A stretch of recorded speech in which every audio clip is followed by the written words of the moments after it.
Welcome everyone. I'm just going to wait another minute or so more people can join us before we get started.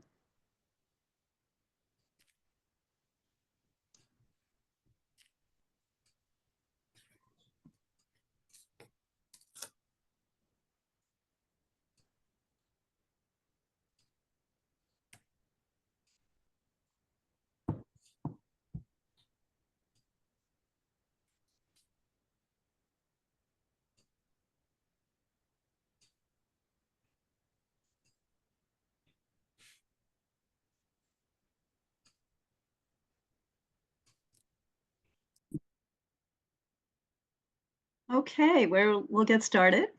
Welcome to today's webinar, Uterine Cancer and Immunotherapy, What Patients Should Know. I'm Kitty Silverman, SHARE's Uterine Cancer Program Director. Before the presentation begins, I'd like to tell you a little bit about SHARE. We're a national nonprofit that supports, educates, and empowers anyone diagnosed with breast or gynecologic cancers and provides outreach to the general public about signs and symptoms, because no one should have to face breast, ovarian, uterine, cervical, or metastatic breast cancer alone. For more information about upcoming webinars, support groups, podcasts, and our helplines, please visit our website at sharecancersupport.org. We have a few housekeeping reminders for you. All participants will be muted during the presentation. Once Dr. Hinchcliff finishes presenting, we'll begin the Q&A discussion. Please submit any questions through the Q&A section at the bottom of your screen. Remember that the speaker cannot give specific medical advice, so please keep your questions general in nature. We also have closed captioning available. You can enable this feature by clicking the live transcript button at the bottom of the screen and selecting the subtitle option. And lastly, this webinar is being recorded. We'll share the recording in a few weeks with all registrants, and it will also be added to our website. Now I'd like to hand it over to Dr. Emily Hinchcliff to introduce herself. Dr. Hinchcliff, take it away. Thank you so much. So hello, everyone. Thank you so much for being here. I am excited to get to speak with all of you this afternoon. So I am Emily Hinchcliff. I am currently a GYN oncologist at Northwestern in Chicago. As I was mentioning earlier to the presenters, have bopped around for training. I did my medical school and residency within the Harvard system in Boston, and then did my fellowship training down at MD Anderson in Houston. As is true for many GYN oncologists, I practice full scope GYN oncology. So that means that I do surgery and complex oncologic surgical procedures, and then also give systemic treatments such as chemotherapy or immunotherapy, which we will talk about today. One of the reasons that I'm super excited to speak with you all is that my research interests, basically since I have been in the field of GYN oncology, have really centered around the interplay between cancer and the immune system, and how we can do a better job leveraging the immune system to help treat cancer. And we have gained some real progress in the treatment of specifically endometrial cancer and immunotherapy, which is what I will be talking about today. All right, so I am going to share my slides. If others could just let me know that that looks good to them. Perfect. Okay, great, thank you. All right. So as you all know, the title of my talk, Immunotherapy and Endometrial Cancer, What Patients Need to Know. I really want to focus this on you all to help you understand what are some of the key takeaways. There has been a dramatic improvement and a dramatic change in how we treat endometrial cancer, but understanding how that applies to you, I think, is the most important part. I think it is so essential that patients serve as their own advocates, and so understanding some of these specifics can be really helpful. In terms of disclosures, I am on a speaker's bureau, but not for anything that I'm going to review today. So when we think about endometrial cancer, the first thing that we think about is kind of classifying. It's a way that physicians group cancers together that act similarly. It allows us to help with our decision-making about how to best treat a patient, and then also how to counsel a patient about their prognosis and kind of expectations. There are many, many different ways that oncologists group cancers. Pathology is one of them. What you see here is kind of a picture of what cancer cells look like under the microscope. Grade, so pathology or histology might be a term that you've heard, are what do the cells look like under the microscope? What kinds of cells are they? Whereas grade is a determination of kind of how aggressive do those cells appear? How abnormal do they appear? Stage is another way that we as oncologists can group cancer together. Stage is a description of where did the cancer start and where has it spread to. Generally speaking, we think of stage as being stage 1 and 2 disease as being what we consider to be early stage, whereas stage 3 or 4 is considered to be late stage. And then more recently, as we've started to understand more about cancer, we have also started to break cancer down into what are called molecular features. This means that we are having a better understanding of what sort of receptors or kind of signaling markers are on the surface of a tumor cell, as well as what kind of pathways are going on inside the tumor cell that help it to grow abnormally and continue to divide and spread the way cancer does. When we think about endometrial cancer, classically speaking, we broke it into two big subtypes. The subtypes were defined by a combination of the features that I just mentioned. So in terms of the histology or pathology, what do the cells look like under the microscope? Type 1 cancers were considered to be the most common type, which is endometrioid cells. Whereas type 2 cancers were anything that was non-endometrioid. So things like serous, clear cell, carcinosarcoma, or an undifferentiated endometrial cancer all qualified as a type 2 cancer. Then we also thought about grade. So type 1 cancers were considered to be lower grade, less aggressive appearing under the microscope. Type 2 cancers were usually higher grade or more aggressive appearing. And in terms of how these types presented, endometrioid type 1 cancers tended to present early stage. So the cancer would present with abnormal bleeding, for example, and when it was diagnosed, it would still be confined within the lining of the uterus or within kind of a superficial invasion into the uterine muscle. Therefore, that allowed us to treat it surgically and often not need any treatment after surgery. Conversely, type 2 cancers, cancers like uterine serous, for example, or undifferentiated, were much more common to be diagnosed at later stages. So by the time that they were picked up, they had a chance to have already spread to the lymph nodes, for example. Now, this is by no means a black and white. Certainly, a type 1 type of cancer could present at later stages, but this was the general distribution of how these two types presented. And it allowed us to give patients a sense into their prognosis, what might be expected. Lastly, kind of what we felt to be the most likely cause or contributing factors were different between type 1 and type 2 cancers. So type 1 endometrioid cancers, we know these tend to be estrogen responsive. And so these cancers are often caused by abnormal circulating estrogens. This can happen for women who, for example, have irregular periods, such as in polycystic ovarian syndrome. Or it can also happen for women who are heavier. What we know about fat tissue is that it converts some circulating steroid hormones in the cells themselves to increase estrogen. And so the estrogen that's circulating is higher in women who are heavier. So we know that a higher body mass index or BMI can be associated with type 1 cancer. Conversely, type 2 cancer is more rare, but also does not seem to have that estrogen-dependent relationship. So this classification system was how we existed for a very long time, and has real strengths. It did allow us to give patients a sense of kind of what they might expect and what their treatment options should be. However, what we have found is that grade and histology between when you look at pathologist to pathologist, meaning the people that look at these cells under the microscope, they may have some differences in how they rank someone's cancer. Is it a grade 1, less aggressive, up to a grade 3, more aggressive appearing? And there can be some nuances there that didn't always match depending on who looked at the slides.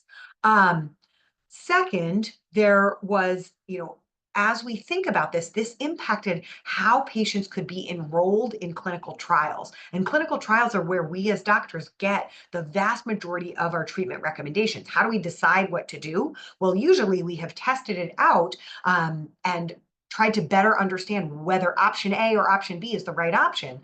And so if we can't understand which patients were enrolled and were the groups A and B equal and equivalent, then we can't always make as clear recommendations for what to do in any particular situation. And this really speaks to kind of my second point, which is just that this classification of type 1 and type 2 is very broad. There's a more limited ability to kind of risk stratify patients. So what our field kind of sought to do is, can we do better? Is there a way that we can better understand what any one patient's individual endometrial cancer might be expected to do? And luckily, the answer is yes. So for many of you on the call, you may already be familiar with this. I hope your doctors have spoken to you about this, but we really now have started to think of endometrial cancer in terms of its molecular classification. So what does that mean? As we talked about, molecular classification speaks about what kind of signaling molecules are on the surface of a tumor and what kind of cell signaling pathways inside the tumor cell itself are activated to help the tumor be abnormal and to grow. And so really this work came out of something called the Cancer Genome Atlas.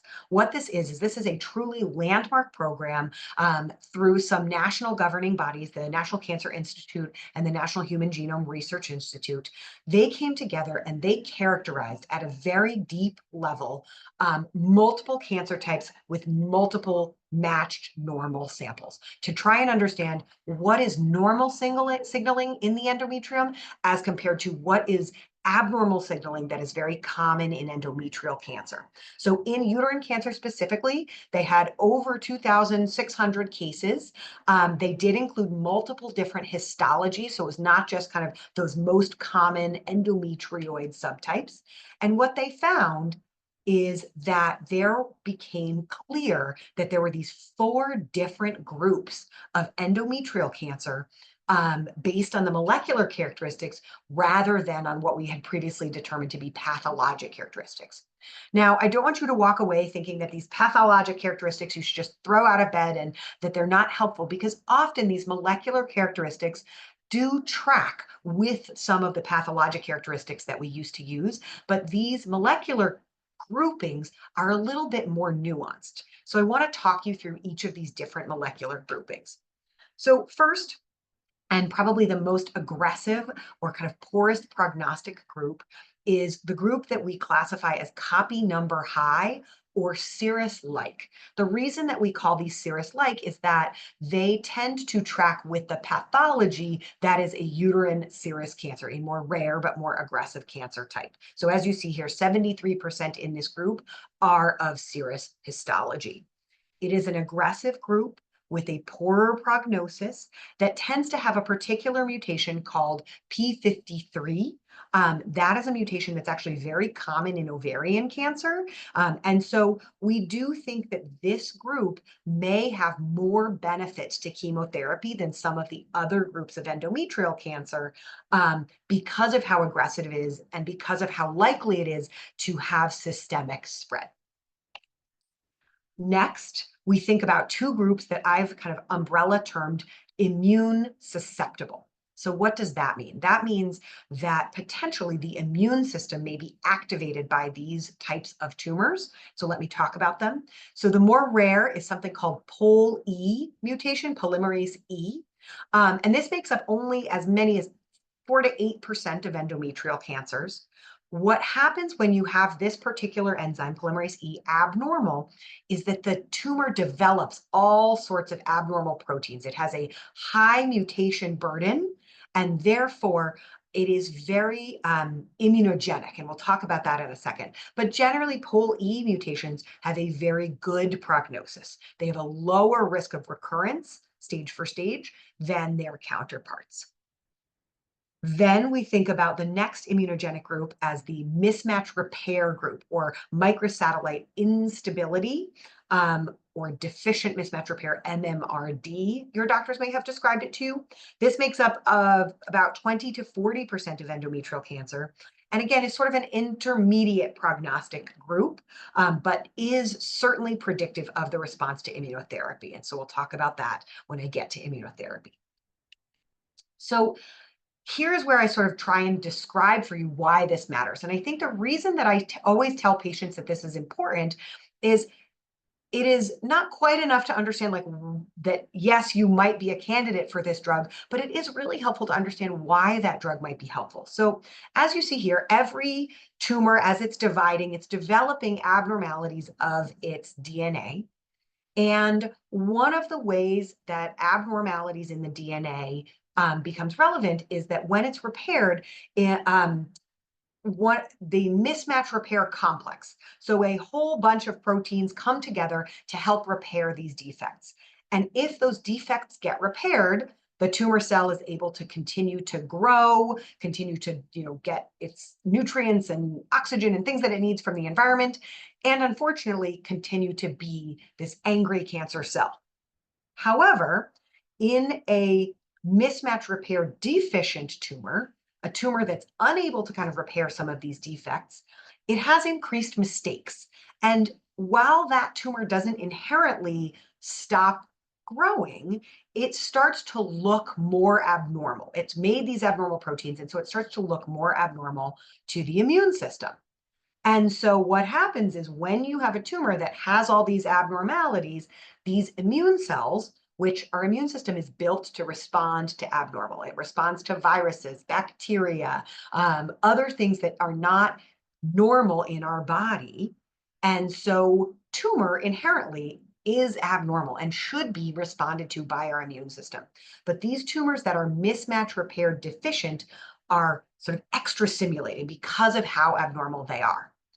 However, what happens is that cancers find a way to cloak themselves. They sort of find ways to hide from the immune system, and that allows them to allows for ongoing survival. These tumor cells, because they can cloak themselves, the immune system can't attack them as effectively and therefore cannot kill them the way it kills bacteria.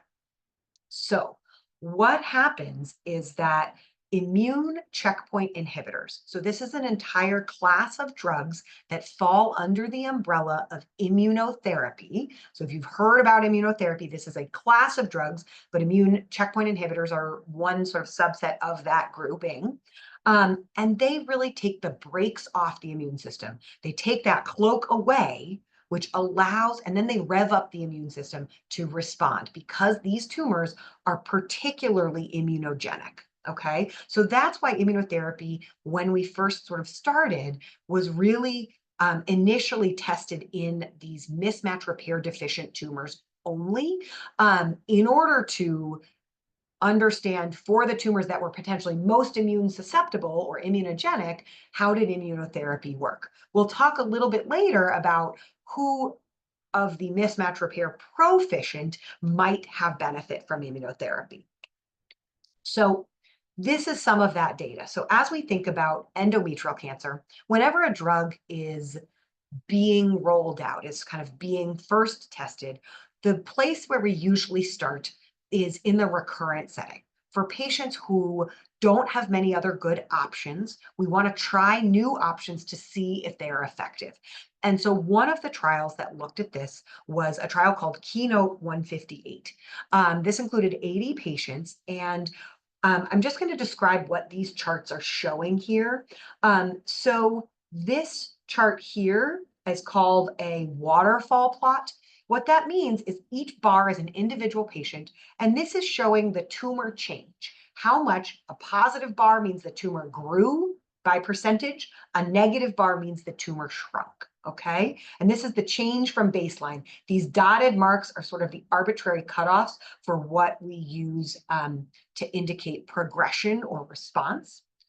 The bottom graph is something called a swimmer's plot. So again, each individual bar is an individual patient. And this is, if you look on this y-axis, you see time.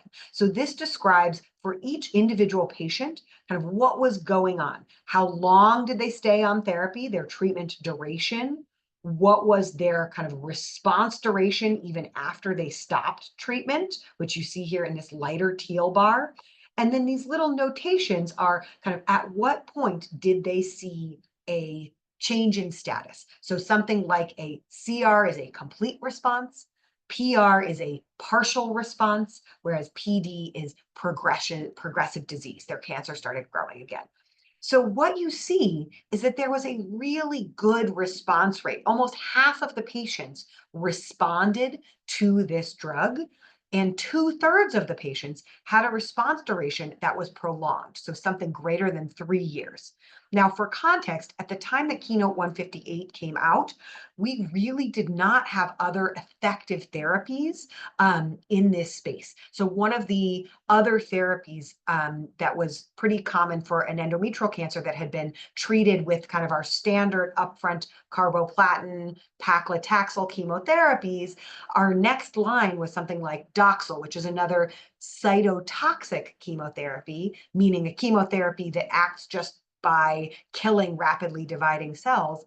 And rather than a response rate of around 50%, usually we quote for Doxil a response rate of somewhere between 10 to 15%, so much lower. So this really indicated to us that immunotherapy in endometrial cancer was valuable and had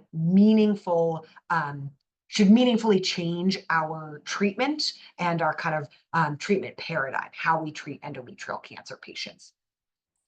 So then, after knowing this and learning this in patients whose endometrial cancer had come back, had recurred, we started looking in the upfront setting. So for women who are first diagnosed with endometrial cancer, and this has been sort of breaking news literally kind of within the last couple years. And so I really want to emphasize how much progress we have made in the treatment of endometrial cancer. And so there have been two big trials, and I'm going to go through each of them with you. So this trial, GY018, both trials were published in the New England Journal of Medicine, which is kind of our big, probably the most impactful medical journal that we have.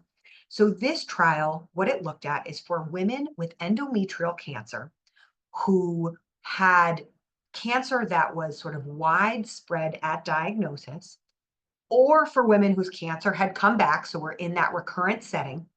It compared the combination of chemotherapy plus immunotherapy, so standard chemotherapy, carboplatin and paclitaxel, plus pembrolizumab, which is one of these immune checkpoint drugs, also known as Keytruda, compared that to standard of care, which was chemotherapy alone with a placebo or non-active drug instead of the immunotherapy. Okay, and so what you see in these top bars is just kind of the number of patients that were included in this trial that were mismatch repair deficient versus mismatch repair proficient. Okay, and as you can see, the numbers break down relatively equally between the pembrolizumab, the immunotherapy treated group, and the placebo group in terms of what percentage were mismatch repair deficient and what percentage were mismatch repair proficient. And so now this is a Kaplan-Meier curve. Again, I don't know how familiar the audience is with these type of curves, so I'm just going to explain it again. So what you have on this bottom axis here is time, and that is kind of the duration of time that the patient, this is showing progression-free survival. So this is the duration of time. And then this is the percentage, or the probability. So the probability that a patient is continuing without their cancer coming back or growing. So that's what progression-free survival means, is how long have you spent without your cancer coming back or growing? And so you want to be in this higher bar. You want a greater percentage of patients to be without cancer progression. And so in the mismatch repair deficient group, there was a significant improvement in progression-free survival. So patients who got immunotherapy did significantly better than those that were treated with placebo. And that was a marked improvement. So the hazard ratio there was somewhere around 0.3%, which means that basically at any single point in time, if you got the immunotherapy, you had a 70% less likely, it was 70% less likely that your cancer would have come back or grown, which is dramatic. And we had never seen numbers like that in endometrial cancer before.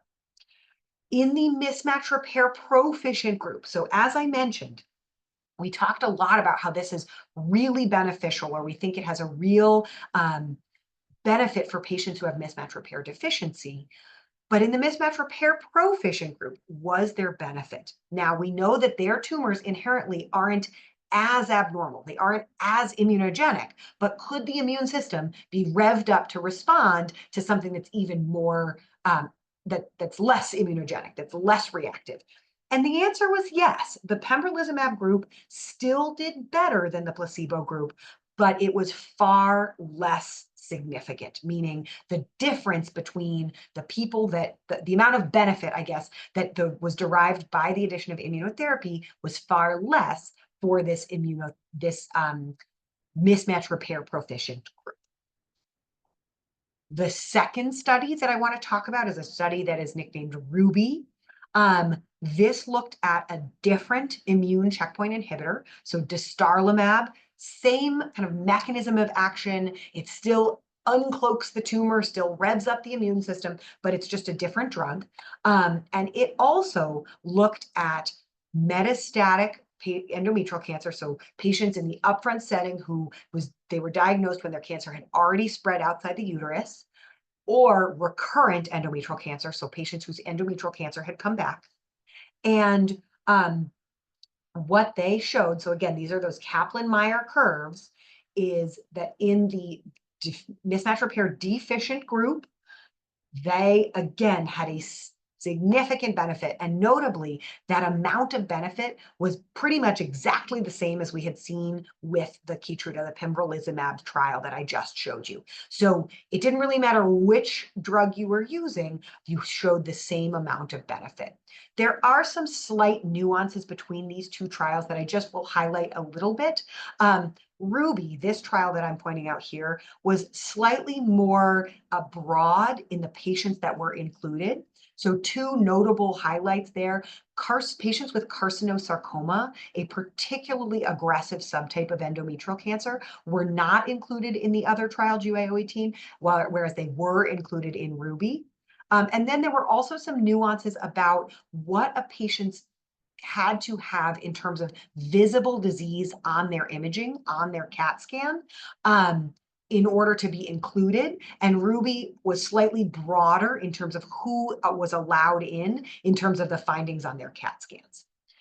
So this, again, I kind of went through this top graph. This bottom graph was their overall population, meaning both those that had mismatch repair proficient and mismatch repair deficient tumors in their overall population. And so again, the mismatch repair proficient tumors showed that there was less benefit, but still did slightly better than than patients that received placebo. So I told you I was going to talk about 4 groups. Before I kind of move on, I just wanted to finish out by talking about the kind of 4th group, which is our copy number low group, or no specific molecular profile. This is actually probably the biggest group of subgroup of endometrial cancer. So it makes up of about half of endometrial cancer. And no specific molecular profile just means that they don't fall into one of those 3 other groups. Therefore, our answer about exactly what to do for them is somewhat less nuanced. So they are also an intermediate risk group, similar to our mismatch repair deficient tumors. They tend to maintain their hormone receptors. So hormone receptor treatment therapies are something that we consider more in this group than other groups. These are most commonly endometrioid, which again is that most common histologic subtype, but not always. And then what we're trying to do now is we're trying to see, okay, we have this group that makes up about 50% that we don't totally know who of that 50% is going to be high risk and who of that 50% is going to be lower risk. And so in that vein, we're trying to further find other things that might break down. So just so you've heard the name, so something called Wnt or CTNNB1 is potentially a higher risk feature. L1CAM is a molecule that helps cancer cells stick together and potentially grow. That's another, if you have certain expression of that, that's another risk factor. So what do we do for patients that are mismatch repair deficient? So there was a question in the chat already that was, is there any benefit to immunotherapy in mismatch repair proficient tumors? So I had already told you that in the studies, GY018 and Ruby, there was some benefit to adding immunotherapy to chemotherapy, but less so than the mismatch repair deficient tumors. What we do know is that in patients who don't have that sensitivity, we can add something to the immunotherapy to make it work better. Now, I want to be really clear. We don't add Lenvima or lenvatinib, which is an oral pill chemotherapy, to standard chemotherapy, the carboplatin and the paclitaxel and pembrolizumab. We don't do that right now. So this study was studying people who had this had to be in kind of the advanced recurrent endometrial cancer setting. And what they compared was standard chemotherapy as compared to lenvatinib and pembrolizumab. Now, this was a patient group that had already been pre-treated with kind of our standards of care. But in this setting, what we found was that if we added Lenvima to pembrolizumab, so lenvatinib plus pembrolizumab, there was a benefit even in these mismatch repair proficient groups. So from my perspective, there are certainly times and absolutely indications for immunotherapy in the mismatch repair proficient group, which is obviously the majority of endometrial cancer. But you should talk to your doctor about exactly how the nuances apply to you. Are you in the upfront kind of metastatic setting where, yes, there's a benefit to adding immunotherapy to our standard IV chemotherapies? Or are you in this recurrent setting where you're potentially eligible for the combination of Lenvima, lenvatinib, which is an oral chemotherapy, plus pembrolizumab? And so as we think about that, another thing that we've tried to do is, can we do better, right? So there's some benefit here, but it's not as dramatic. You don't see that these patients, that the curves are really far separate. You can't, there's not as much benefit. So can we add other things? And so this trial is something that's actually very new, quite recently published. And this was something called the DUO-E trial, where they really tried the kitchen sink approach, like let's add more things. And so what they did was, this is for patients who were given carboplatin and paclitaxel plus immunotherapy, a third immunotherapy in the same class that we've already seen, so durvalumab, similar to dostarlimab and pembrolizumab, plus another agent which is in the class of PARP inhibitors. So olaparib is in a different class. It is not an immune medicine, but it's what's called a PARP inhibitor. And just briefly, how do PARP inhibitors work? PARP inhibitors work by impacting how, again, DNA damage is repaired. And so for these tumors that have mismatch repair deficiency, there are a couple different kind of biologic reasons why we think the combination of immunotherapy and PARP inhibitors may work together and sort of synergistically. And so that's what DUO-E sought to find out. And so now, as you see here in blue, the got everything group, so the patients that got immunotherapy plus PARP inhibitors did the best.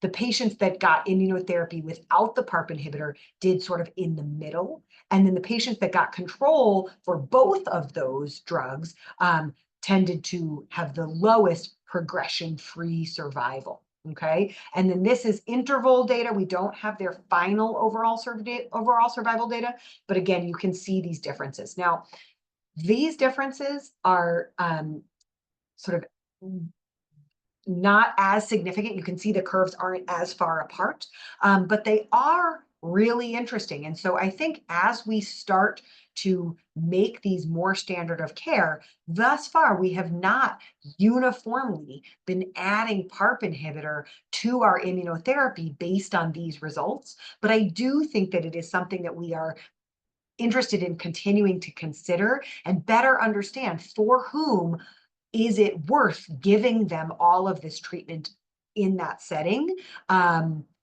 And for whom is that amount of benefit not enough to outweigh the toxicity of adding all these drugs together? Okay, so in my last sort of 5 minutes or so, I want to talk a little bit about the side effects of immunotherapy, because I think immunotherapy is different than traditional chemotherapy. So once you're on immunotherapy, what do you need to know? So overall, we think of immunotherapy as being pretty well tolerated. The vast majority of patients tolerate immunotherapy pretty well. However, the side effects that are unique to immunotherapy, we call immune-related adverse events, or side effects specifically related to that immune targeting mechanism. And those are really different than traditional chemotherapy and can impact multiple organ systems, not just your sort of uterus, your ovaries, your gynecologic organs. So this is just to give you a number from those two trials, our kind of landmark trials that have come out in the last couple of years, of what is the percentage of patients that experience some sort of side effect or adverse event from these treatments. And as you can see, it's pretty high. Now, this is the combination of standard chemotherapy plus immunotherapy. So this is not only the immune-related adverse events, but the patients that got all of the drugs had more side effects in these orange or yellow bars than those that got the placebo. So the addition of this drug is not without toxicity, but because the survival benefit was so great, we're sort of willing to take on that additional toxicity and willing to manage that additional toxicity. So when might you expect these side effects? It varies patient to patient. There is no kind of one answer, but most of these kind of immune-specific side effects tend to occur within the first 6 months of treatment, okay? And the timing and the chance of them happening, it matters which drug was used, which kind of how long you've been on it and when it was started in kind of your treatment paradigm. Was it given in combination with chemotherapy or by itself? And then certainly it also depends on patient factors. Do you have any kind of pre-existing conditions going into the treatment that may make you more likely to have certain side effects? Is your immune system already revved up in some way? There are many immune-related diseases that have to do autoimmune disorders that have to do with an overactive immune system. So is your immune system more likely to get one of those? This just kind of talks about some of these side effects, which we'll talk about in a second, about kind of when are they most likely to occur. So when we think about those immune adverse events impacting any sort of body, any organ in the body, it's because what we're doing is we're taking the brakes off the immune system. And usually the immune system, it sort of floats around our body and doesn't respond to normal because it has been desensitized, right? We would be no good if our immune system went about attacking our own organs at all times. However, when we rev the immune system up, sometimes we accidentally rev it up against our own normal tissue, and that's what results in these immune adverse events. So things like GI. So when the immune system accidentally causes an exacerbation of immune reaction to the GI tract, we get inflammation in our colon called colitis, or we can get inflammation in our liver called hepatitis. Now, most of the hepatitis is actually asymptomatic. We pick it up on blood work, but the colitis, the symptom you might experience is something like really severe diarrhea, okay? Dermatologic, we're talking about revving up the immune system against the skin, so rashes are pretty common. Endocrine, so sometimes the immune system revs up against our endocrine glands, like the thyroid. That means people will get their thyroid will be super, super revved up initially. It'll be super inflamed, and then it'll sort of die out. It'll become under inflamed, and basically those glands have now max themselves out. And so that is a symptom that is often permanent after immunotherapy, that patients, their thyroid no longer works and they have to be on thyroid hormone for the remainder of their life. And so those are some of the most common that we can see in immune therapy, especially in immune therapy for gynecologic malignancy. Now, some of the more severe but less common you could imagine the lungs, right? So the immune system revving up against the lungs can be a really severe and life-threatening thing if it were to happen. And that can present as, a shortness of breath, for example. Certainly myocarditis, which is an inflammation of the lining of the heart, that also can be very life-threatening. So I don't say those things to scare you. I just say that these are side effects that with traditional chemotherapy, we didn't have to think about. So I think that some of the kind of key takeaways here are they require really careful monitoring and management. And as a patient, it's important to be aware that a symptom that we might have kind of ignored or conservatively managed when on traditional chemotherapy, we might need to monitor much, much more closely for a patient that's receiving immunotherapy. And as I mentioned, some of these immune side effects resolve. So the colitis, that tends to be something that we can manage and resolve with medication, whereas others can be permanent, for example, the thyroid, as I mentioned. So, in summary, some kind of key takeaways for all of you in the audience. So, we are learning more and more about the nuances of how endometrial cancer acts and how it responds to therapies, including our traditional chemotherapies, as well as our immunotherapies. Molecular classification really is a new way of grouping these cancers and will hopefully allow us to kind of tailor treatment. So the more we understand about what is going on inside the tumor cancer cell, the more we can specifically target those things, and the more our drugs hopefully will be better able to answer or to ask that question and sort of answer that particular pathway. And then I think a real takeaway is just to emphasize how much immunotherapy has changed the game. This was practice changing, life changing for many, many, many patients and many future patients to come. And so I think that this has been really so exciting for those of us in GYN oncology to be a part of kind of this cutting edge and see the field change so dramatically. I think we are still working on understanding some of these nuances. Just I'll leave the questions that we still have. Is immunotherapy in combination? Are there better combinations? As I mentioned, olaparib is one that recently has been published on. Are there other things, in addition to lenvatinib, which we know works, that might work better to help with the patients that aren't as immunogenic? Is there a role for immunotherapy in early stage endometrial cancer, cancers that are not widely spread? Can we prevent them from coming back? Do we need to expose people to the toxicity of immunotherapy if surgery alone might have been enough? And then, is there a role for immunotherapy instead of chemotherapy? So patients who, in our trials, the ones that we have right now, they got chemotherapy plus immunotherapy. Could we take away the toxicity of chemotherapy and give immunotherapy alone for the subset of patients that are mismatch repair deficient? Maybe, but we don't know the answer to that yet. So my last slide is sort of what are your key takeaways as patients? So I think the key thing is know your own tumor characteristics. Have you or your tumor undergone genetic testing? I just want to highlight that there are differences. So somatic testing is testing the tumor itself. Germline testing is testing you for something hereditary. Your doctor can understand, is one or both of those, do you need both? What is your mismatch repair status is something that I tell every single endometrial cancer patient that they should know about their own tumor.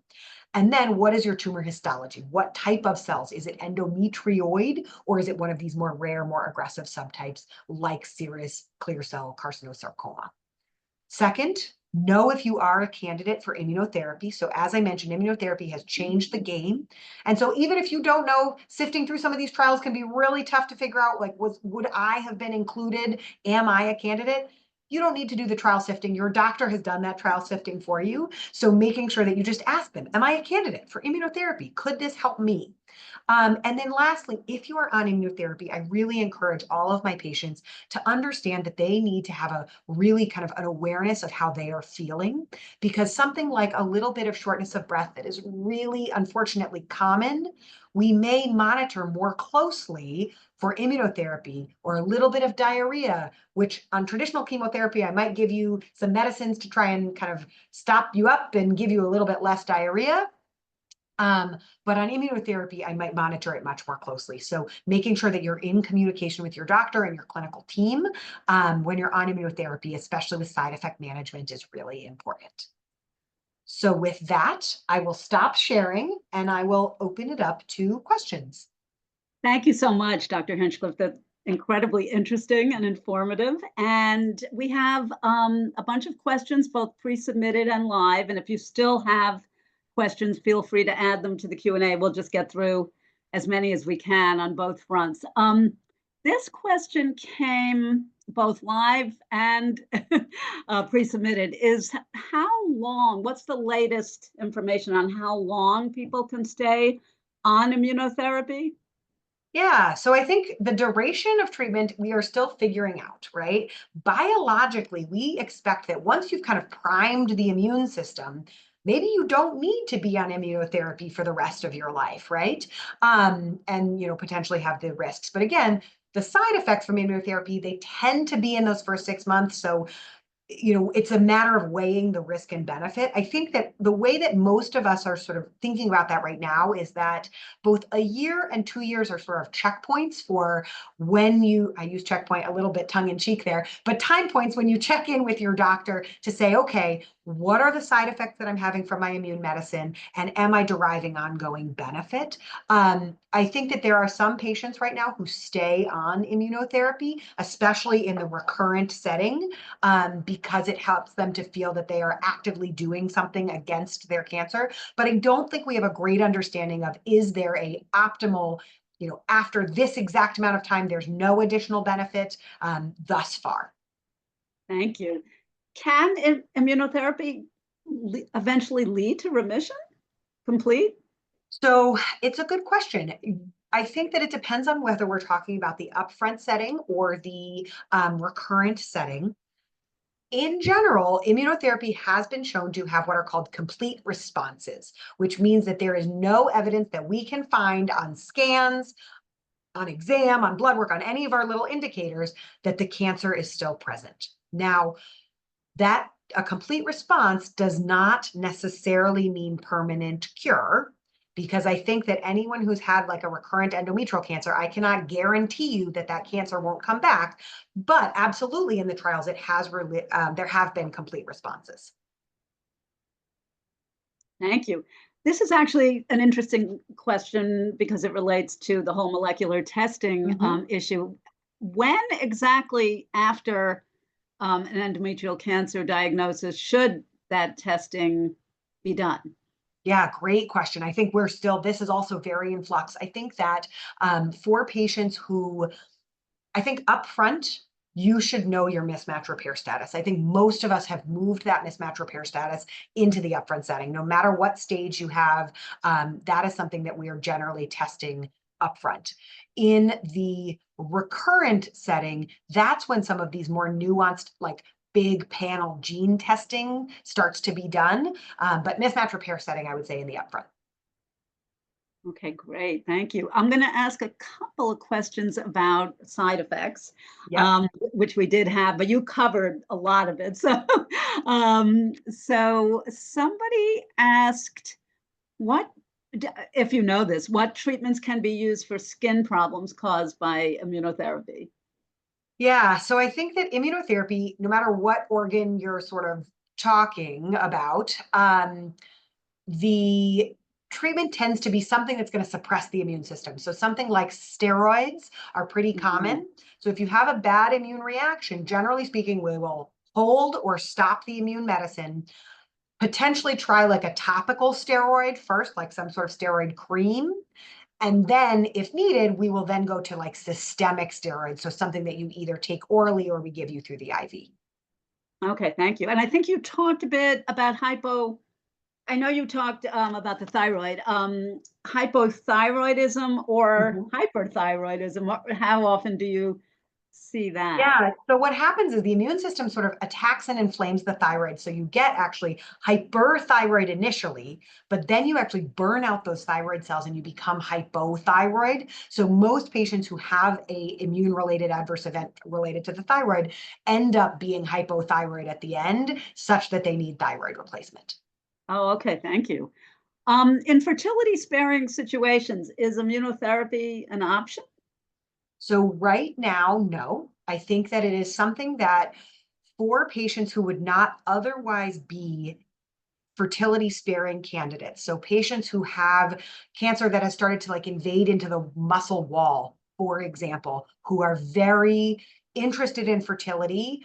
I think all of us are wondering if they have a mismatch repair deficient tumor, is there a role for kind of a short course of immunotherapy in that setting? But that is not thus far studied and not thus far known. Okay, thank you. Going back to a couple more live questions. How do you decide whether to use dostarlimab or Keytruda? Great question. I think we as providers are all trying to figure it out. There is no right answer. I think we have both studies. The inclusion criteria for the studies were slightly different. So, for example, if you're someone with carcinosarcoma, you would not have been included on the Keytruda trial. So you probably are going to get dostarlimab because that trial is the one that you would have been included on. So I think it's a little bit of dealer's choice, a little bit of provider preference. And then I think as we get more data about is there a role for immunotherapy after immunotherapy? Meaning if you use immunotherapy in the upfront setting and then your cancer comes back, can we use it again? And does it matter which one you use first or second? We just don't know yet, but I think that's really interesting. The only regimen that's approved in terms of the combination regimen, the lenvatinib has to be partnered with pembrolizumab. Dostarlimab does not have an indication in combination with lenvatinib, so that you are going to get pembrolizumab or Keytruda. Oh, okay. Oh, that's good to know. Um, Somebody asked an interesting question. What are some of the things that can improve response to immunotherapy? For example, microbiome.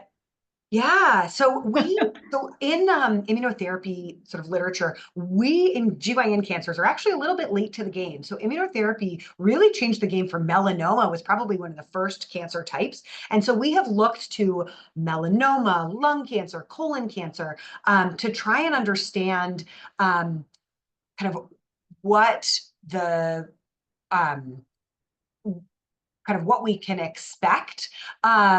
And I think that from those literature, in terms of trying to make immunotherapy work better, it does seem like gut microbiome may have a role in sort of immune sensitivity. It does seem like your own baseline immune system may have a role. But if you were to ask me, is there a clear probiotic that's good or bad? Is there a clear diet or immune agent that I should be taking? We just don't have that information. Okay, thank you. Are there patient characteristics like age, maybe BMI? I'm not sure what TMB is. Tumor Somebody. mutation burden. So I can Oh, actually speak okay. to that. Yep. So in terms of, so mismatch repair deficiency is something that, again, speaks to how the tumor repairs its DNA. And so those tumors have a high mutation burden. Now, you can get tumor mutation burden. You can have a high mutation burden without being mismatch repair deficient. That's just one of the ways you can get there. So high tumor mutation burden does seem to predict a response to to immunotherapy. In terms of other things, age, BMI, we are still teasing out some of the nuances of are there patient factors. In the Ruby and GYO18, nothing clearly came out in terms of those patient-specific factors. Well, that's very interesting. Thank you. What's the latest opinion on combining immunotherapy with radiation? Or I know in certain cases the radiation would have been done previously, but if somebody does present with an advanced cancer, what? Yeah, so I think that there are ongoing studies looking at immunotherapy plus radiation. because there is sort of a biologic potential for synergy again, that radiation may sort of make the tumor hyper like noticeable to the immune system and then allow that immune system to rev up. In endometrial cancer, we don't specifically, that's not part of our standard of care yet. I do think that we will sometimes use radiation sort of as spot treatment for symptoms. So for an advanced cancer who has a recurrence at the top of the vagina, for example, that's bleeding a lot, we might radiate the lesion at the top of the vagina and also give a chemotherapy immunotherapy combination, for example, to treat the other sites of disease. So there is a biologic potential for combination synergy, but that's not yet part of our routine standard of care. One other question, actually, which I know has come up in other programs that I've been a part of, is what about dose reduction? So if the side effects are really difficult, how much leeway do you have to reduce the dosage and still have it be effective? Yeah, so immunotherapy is a little bit unique in, unlike chemo, where there's a lot of different kind of like dose levels that you can go down. For people who have neuropathy on Taxol, we drop that down, in a very stepwise fashion. Generally speaking, with immunotherapy, we don't dose change as frequently as we do with other medications. Like when someone's on the Lenvima Pembro combination, for example, we will dose reduce the Lenvima and keep the immunotherapy the same. Now, there are dose frequency changes. The efficacy and the sort of the dosing is different, but for Keytruda, for example, there's a Q3-week dosing and a Q6-week dosing. Now, the 6-week dosing is a different dose because you're going for longer in between. But as people are on these maintenance, and like we mentioned, for a long period of time, having to come in every 6 weeks is potentially more convenient than coming in every 3. So that may be something that your doctor talks to you about, just in terms of dose frequency changing.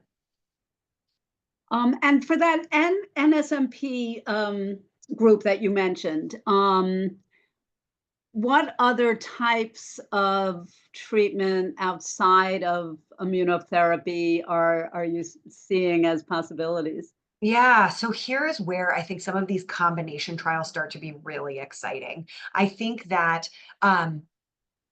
when you are in this mismatch repair proficient group and don't have something to go after, I think that we are getting sort of more and more information that we can make immunotherapy work better by trying to combine it with things. So that is something that I would certainly seek out as a clinical trial if you're in that recurrent setting where you've kind of gone through our standard of care. Thank you so much, Dr. Hinchcliff. I think we are just about out of time, and Sure. really, really appreciate your wonderful presentation and also your great, thorough answers to so many questions. There always are. Yeah.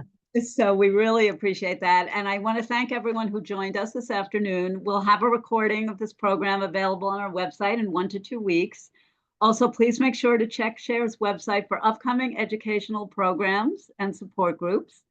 And don't forget to follow us on social media as well.